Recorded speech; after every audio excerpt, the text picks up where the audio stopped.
لوگ حضرت مولانا الیاس رحمۃ اللہ علیہ کی قربانیوں کو یاد کرتے ہیں اور بلا شبہ یاد کرنا چاہیے، لیکن میں اکثر کہا کرتا ہوں کہ عورتوں کا جسم جس طرح پردے میں رہتا ہے اسی طرح ہماری خواتین اسلام کی قربانیاں بھی اکثر پردے میں رہتی ہیں۔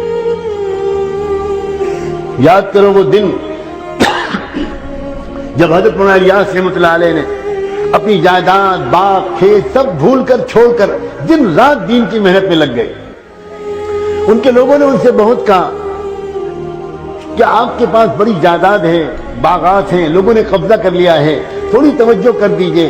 فرمایا کرتے تھے کہ میں ایک منٹ بھی ان چیزوں کو میں ضائع کرنے کی اپنے اندر ہمت نہیں پاتا۔ اللہ مالک ہے، میں تو اب بس دین کے کام کروں گا، اللہ کرے گا میرے ساتھ جو معاملہ کرے گا، اللہ میری کمزوری کو جانتا ہے۔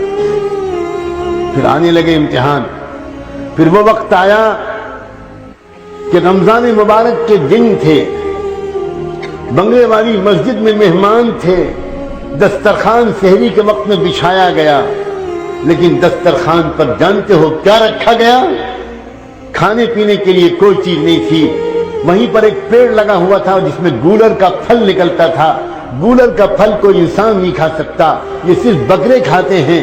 اس گولر کو توڑ کر لگ دیا گیا دسترخوان پر، اور سحری میں حضرت مولانا الیاس رحمۃ اللہ علیہ نے اور ان کے مہمانوں نے گولر کھا کر پانی پی لیا اور دن بھر روزہ رکھا، انتظار میں رہے شاید افطار کے وقت میں کچھ کھانے کو مل جائے، ایک پیالی چائے ہی مل جائے، کچھ تو ملے گا، مگر پھر دسترخوان افطار میں بچھا اور پھر گولر اور پانی کے سوا کچھ نہیں۔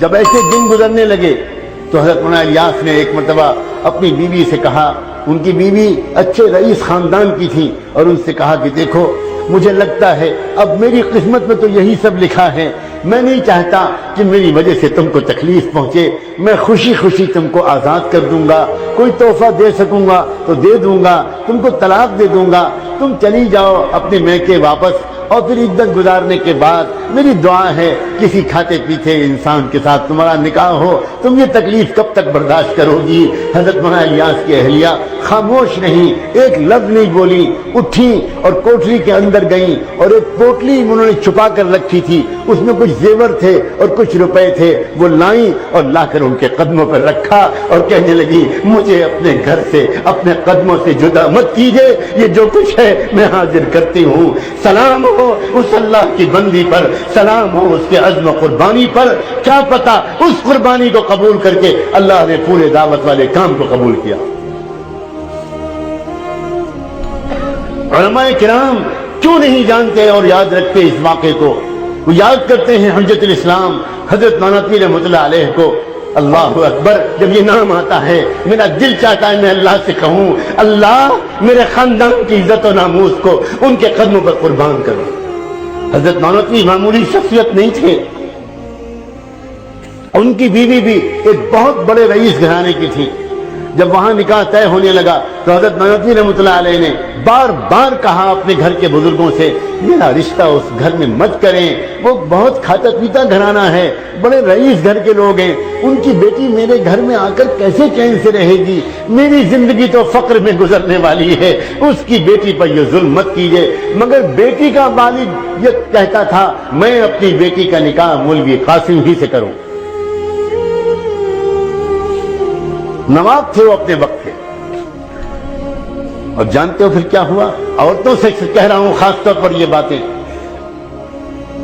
نئی نویلی دلہن رخصت ہو کر آئی حضرت نانوتوی کی، باپ نے سر سے پیر تک کے لیے زیور بنوائے تھے، لاکھوں روپے کے زیور، 1 لاکھ سے زیادہ روپے کے، اس وقت کے 1 لاکھ زیور، پورا بدن زیوروں سے ڈھکا ہوا تھا، بہت بڑے مالدار تھے وہ، اور انہوں نے اپنی بیٹی اور حضرت نانوتوی کی عزت کرتے ہوئے اتنے زیور کے ساتھ بیوی کو رخصت کیا۔ سہاگ رات ہے، پہلی رات ہے، نئی نویلی دلہن کو لے کر بیٹھے ہیں، حضرت نانوتوی اندر داخل ہوئے ایک نوجوان، اور جا کر سلام دعا ہوتی ہے، محبت کا تبادلہ ہوتا ہے، اور بدن پر زیور دیکھتے ہیں تو پہلے ایک بات کرتے ہیں کہ دیکھو اگر اجازت دو تو میں تم سے ایک بات کہوں۔ ہاں کہیے کیا بات ہے؟ دیکھو تم تو جانتی ہو، شاید تم نے سنا ہو کہ میں تو آج کل بلقان اور ترکی کے مجاہدین کے لیے گھر گھر جا کر اپنا دامن پھیلا کر چندہ مانگ رہا ہوں۔